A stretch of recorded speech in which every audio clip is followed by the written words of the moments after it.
Inter की तैयारी करने वाले जितने भी हमारे प्रिय साथी भाई बहनों का बहुत बहुत स्वागत है। साथियों, आज हम लोग क्लास 12 के ज्योग्राफी का अध्याय नंबर 22 को देखेंगे। यह इस बुक का लास्ट चैप्टर है और पीछे क्लास नहीं देखे हैं साथियों तो प्ले लिस्ट में एक एक करके क्लास देख लीजिए और जिससे आपको काफ़ी सहायता मिलेगा। चैनल पर पहली बार है तो सब्सक्राइब जरूर कीजिएगा। आज का अध्याय है भौगोलिक परिप्रेक्ष्य में चयनित कुछ मुद्दे एवं समस्याएं हैं।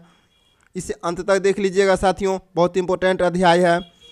पहला क्वेश्चन कहता है पर्यावरण सुरक्षा अधिनियम कब लागू किया गया। तो पर्यावरण सुरक्षा अधिनियम साथियों यह लागू किया गया 1986 ईस्वी में। ऑप्शन नंबर ए इसका राइट आंसर हो जाएगा। शहरी धूप कोहरा किस प्रदूषण से संबंधित है। तो शहरी धूप कोहरा वायु प्रदूषण से संबंधित है। ऑप्शन नंबर ए इसका राइट आंसर हो जाएगा। निम्न में से कौन एक नगरीय समस्या है।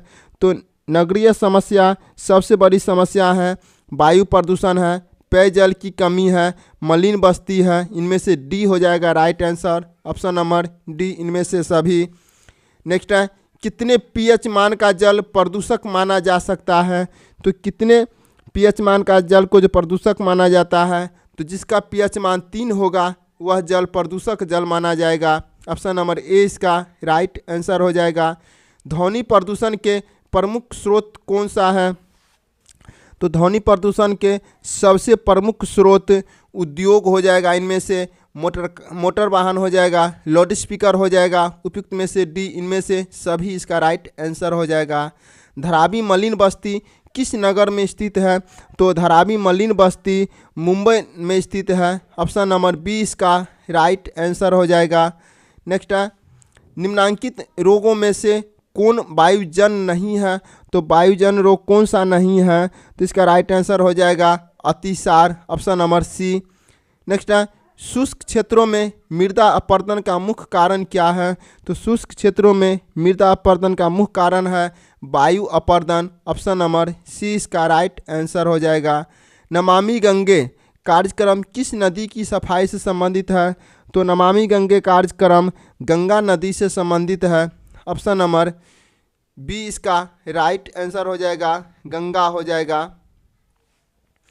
नेक्स्ट है वायु प्रदूषण के कारण कौन सी बीमारी होती है। तो वायु प्रदूषण के कारण श्वसन तंत्रीय बीमारी होते हैं, तंत्रिका तंत्रीय बीमारी होता है, रक्त संचार तंत्र संबंधी बीमारी होता है। इनमें से सभी इसका राइट आंसर हो जाएगा। भारत में एक अनुमान के अनुसार 1961 के बाद शहरी क्षेत्रों की जनसंख्या में कितनी प्रतिशत की वृद्धि हुई है। तो शहरी क्षेत्रों की जनसंख्या में 60% की वृद्धि हुई है। ऑप्शन नंबर सी इसका राइट आंसर हो जाएगा। 2011 की जनगणना के अनुसार भारत में ग्रामीण जनसंख्या का प्रतिशत क्या है। तो भारत में ग्रामीण जनसंख्या का प्रतिशत 69% है। ऑप्शन नंबर बी इसका राइट आंसर हो जाएगा, 69%। नेक्स्ट है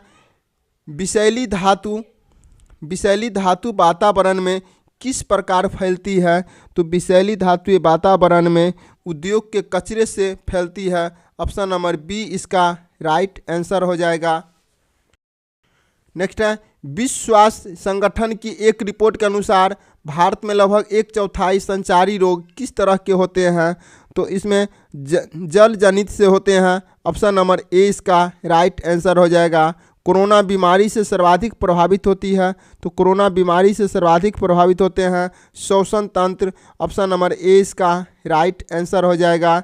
निम्न में से कौन भूमि निम्नीकरण का कारण है। तो भूमि निम्नीकरण का कारण है भूक्षारता, मृदा अपरदन, जल जमाव। इनमें से सभी इसका राइट आंसर हो जाएगा, इनमें से सभी। नेक्स्ट है निम्नलिखित में से सर्वाधिक प्रदूषित नदी कौन सा है। तो सर्वाधिक प्रदूषित नदी जो है यमुना नदी है। ऑप्शन नंबर सी इसका राइट आंसर हो जाएगा।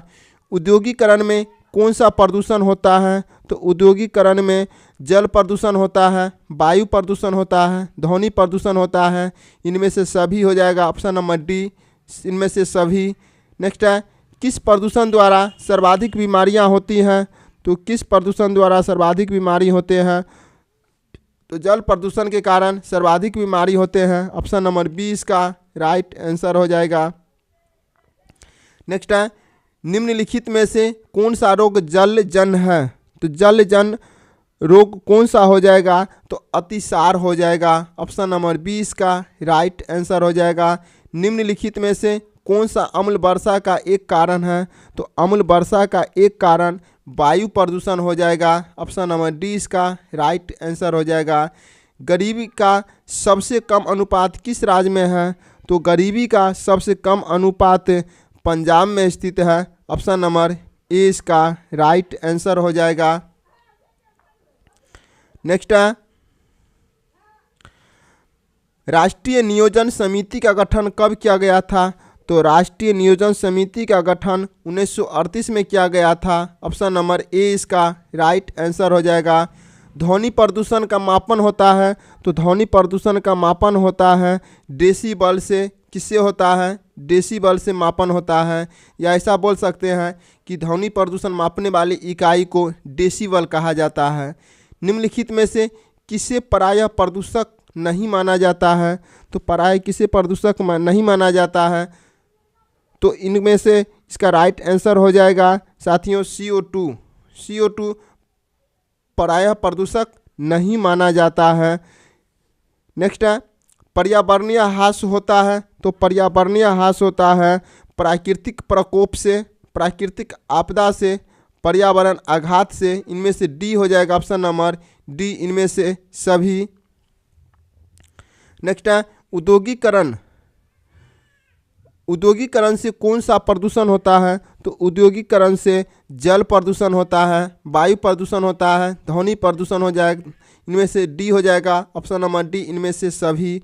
नेक्स्ट है, जलजन्य रोग है, तो जलजन्य रोग हो जाता है अतिसार। साथियों ऑप्शन नंबर सी इसका राइट आंसर हो जाएगा। साथियों इस अध्याय का इस बुक का लास्ट अध्याय था। साथियों बताइएगा कि आपको यह अध्याय कैसा लगा, और किसी भी क्लास में आपका स्कोर कितना आ रहा है कमेंट बॉक्स में ज़रूर बताइएगा। जो आपका विषय है वो विषय लेकर आप निकाल कर अंत तक जरूर देख लीजिए। 2 बार 3 बार रिवाइज थोड़ा स्पीड करके देख लीजिए, जिससे आपको काफ़ी सहायता मिलेगा, हेल्पफुल मिलेगा। और साथियों चैनल पर पहली बार है तो सब्सक्राइब जरूर कीजिएगा, यही आपसे रिक्वेस्ट है। तो नेक्स्ट क्लास में फिर मिलेंगे। जय हिंद, वंदे मातरम।